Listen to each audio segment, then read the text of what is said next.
Assistant Director for the FBI and Law Enforcement Legal Defense Fund, President Ron Hosko. Ron, good to see you. Thank you so much for joining us. Talk to us, any insight you can give us in terms of how the FBI will handle this now. They have the warrant to start reviewing the emails. Tell us what takes place now, Ron. Well, I'm quite confident that they have the emails that they'd previously recovered in the case in an automated fashion, so that when they pull in the current emails, they can compare essentially List A to List B and eliminate that which they've already seen and assessed. They understand what has classified information in it, if it does, and they put that on one stack, and then you have the stack of the new. And then they're going to have to categorize that and try to understand how much of this relates to State Department work, how much of it is unrelated because it's Weiner's or someone else's, and then start this process again where presumably they have potentially classified information in the new stack, circulate it to others in the intelligence community who may have been responsible for classifying it originally, go through that process again, which is often lengthy, to let the other partners opine on whether it's classified or not, and then come back and come to some sort of conclusion as to whether these were properly stored, and then go back and ask all the obvious questions. You know, how did they get there? What was the mechanism? Go ahead.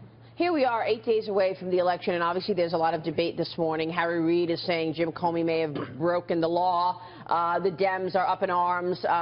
Even the Republicans, some Republicans are up in arms, saying a third of many states have already voted. So maybe he should have done his job a couple of weeks ago or a couple of months ago. Is it fair to assume there must be something big in these emails for him to do this at this moment in time? I think so. I think Comey and his senior staff certainly had some sense, and the FBI does have the tools to, you know, kind of give them a whiff of volume and content. And once they discovered that there was a piece of this off of what's been reported as a common device that may not have been Mr. Weiner's, that may have been related to her and her work at State, or who knows if it's Clinton Foundation work or the combination, they have a sense of what that volume looks like. And they can filter that into buckets.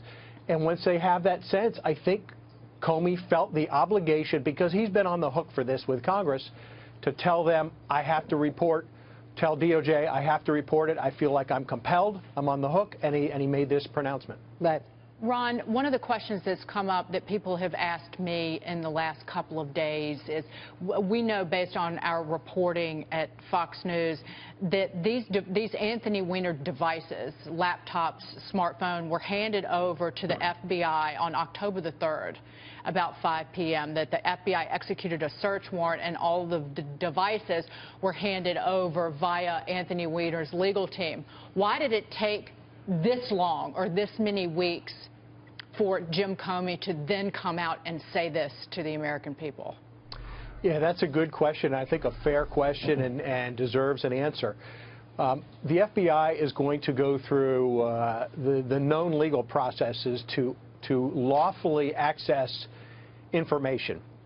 And here it sounds like we have devices that have multiple contributors. And like the FBI, if they were to walk into a scene where they have a search warrant and they're looking for, let's say, evidence of drug trafficking, and they find a body, very often what they're going to do is back out, go back to a judge, make their case for conducting an expanded search for something different than they walked in on originally, because they want to make sure they're on firm legal ground. And it could be they were working through that process, presumably with DOJ prosecutors, whether that was in New York or here at DOJ or a combination. And during the election season, when you get all those folks involved, there's going to be a timing issue that's going to probably slow you down. Ron, I'm glad you brought up the timing issue, because it seems like one of the biggest things that could be happening and coming from all this new information that we're getting is that this could play out for several years. Should she get elected, it could affect her administration and dog it for a very long time. Is that what could happen? Could this be prolonged for several years and really affect her? Sure, I think this issue is not going away anytime soon, particularly if the FBI does have to go fully through that classification process collecting and sharing.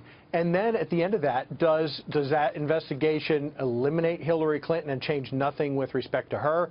Does it focus on Abedin? Does it put other people kind of back into this soup? And then, you know, brewing out on the periphery, I believe, is ongoing investigations with regard to the Clinton Foundation. So I don't think any of this is going away anytime soon. Ron, just very quick, Tony Shaffer here. This is not the first time the FBI has dropped an investigation announcement right before an election. They did this to Kurt Weldon back in 2006 in October. So I'm a bit appalled by the left saying this has never happened before. What do you make of the fact that they have this selective memory about the fact that this investigation against Kurt Weldon was announced, done, nothing ever came of it, but it was clearly meant to impede his re-election, which he did lose to Joe Sestak in that election. Yeah, people, as you suggest, Tony, have very selective memories. And here in Washington, D.C., where the rich and the powerful cross-pollinate, the hypocrisy and the politics of it are rich. And frankly, I try to put all of this through my BS filter, which takes away 99% of it, because you see how quickly people who were big Comey supporters have now, start to accuse him of breaking the law.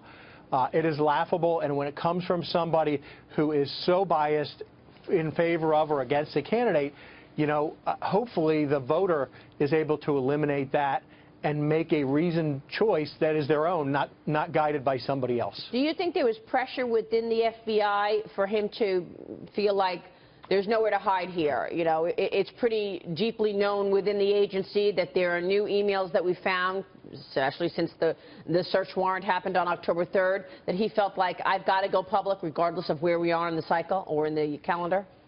Yeah, I think when we had this extraordinary, this case is extraordinary. The timing is extraordinary.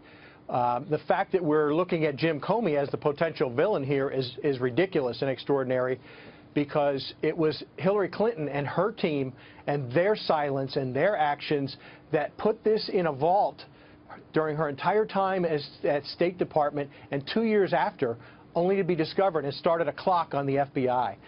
So I think when Comey stepped up to the plate, when Loretta Lynch damaged herself in that ridiculous meeting, there's a DOJ judgment. Sure. Comey stepped into the breach. He testified for hours on Capitol Hill. He made his statement.